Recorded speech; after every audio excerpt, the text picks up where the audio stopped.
Bathroom பழைய காலத்து படிகால வைப்பாருங்க. இதுக்கு வர தண்ணி இதுக்குள்ள விழுந்து விழுந்து கீழால போகும். புது வைப்பாங்க ஆமிக்காரப்ப வச்சுருக்காங்க. இது இந்த தண்ணி எல்லாம் விழுது எல்லா பக்கம் முழு தண்ணியும் இப்படியே விழுந்து கடலுக்குள்ள வர தண்ணி அகலிக்கு போகும். சரி மேலே நிரம்பி அந்த ஓட்டைகளால் போகும் அமிர்தா. இங்கே இதுவும் அப்படித்தான். எந்த ஒரு கம்பியும் இல்லை. இந்த பில்டிங் இருக்குது, ஒரு கம்பி தொண்டு. அப்போ நினைக்கிறேன் கூட மலைப்பிரதேசமாக இருந்திருக்கு போட அந்த காலம். அகலியை வெட்டி மண்ணை போட்டுருக்காரு.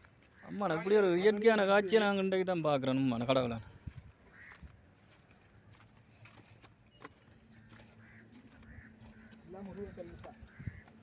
இதுகளெல்லாம் என்னதுக்கு இந்த இதுகளெல்லாம் வந்துருக்கு?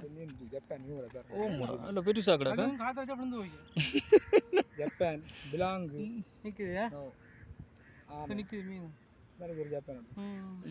நல்ல தெளிவா இருக்கு இந்த தண்ணி. கடல் தண்ணி தானே, கடலோட இல்லை ஒன்றும் பண்ணல.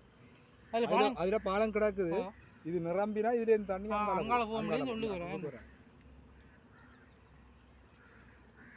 அங்கே நிரம்பி இதுக்காக தண்ணி வரும். இது கெஞ்ச இந்த தண்ணி எல்லாம் இதுக்கு வந்து இது நிரம்பி அப்படியே அங்கே போகும்.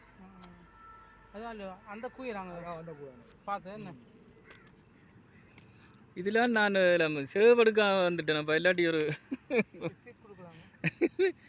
டிக்டாக் இந்த ரோடு அதில் உண்மையாக நல்ல அழகாக தான் இருக்கு. வீரசிங்கம் பண்ணுறவங்க இது முந்தைய ஒரு கண்போ எப்படி வளைஞ்சு ஒரு இயந்திரம் இந்த கூடு மாதிரி இருந்திருக்கு. கிடையாது இந்த கல்லை தான் கட்டுறாங்க. ஓ கிடக்கிற பழைய கல்லையில் வச்சு அப்புறம் இல்லாத இதெல்லாம் பாதுகாப்பு இடங்களா? இதுதான் இந்த இருபத்தடிக்கிறான் பீரங்கி இவங்க படித்தா இல்லை யார் இருந்தது இங்கே? இதெல்லாம் அவங்க பிரிட்டிஷ்காரர் போர்த்துகீஸ். எல்லாம் அப்படியே இருந்தோ அதுக்கு மேலே பானை இதுக்கே வச்சு பீரங்கி அடிக்கிறதா?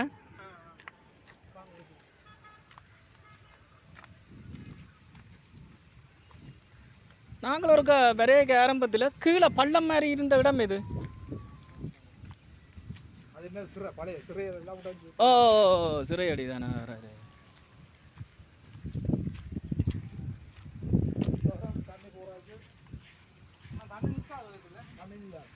ஒரு நாளும் தண்ணி